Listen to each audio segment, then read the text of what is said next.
Yung mga payag ni Vice President Leni Robredo, lalo sa United Nations, nakaka-apekto na ba ito sa sektor ng turismo sa ating bansa?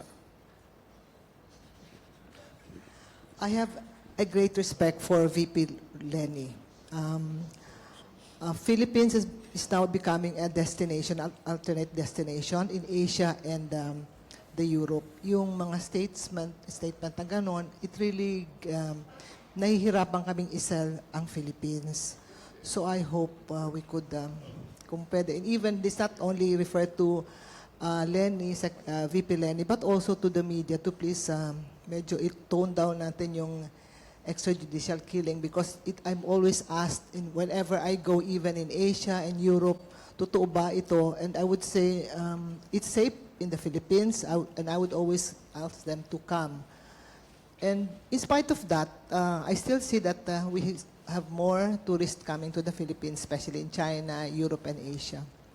So it has, sana i-tone down na lang yung mga statesmen na gano'n kasi nahihirapan talaga ako mag-sell.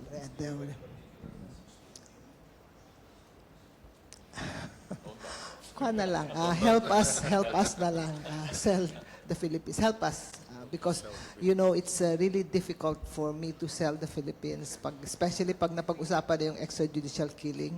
I'm always asked by the tour operators, we learn about this extrajudicial killing in the Philippines. Is it true? And I would always say, it's safe in the Philippines. I would like you to invite there. Go to the Philippines and see for yourself.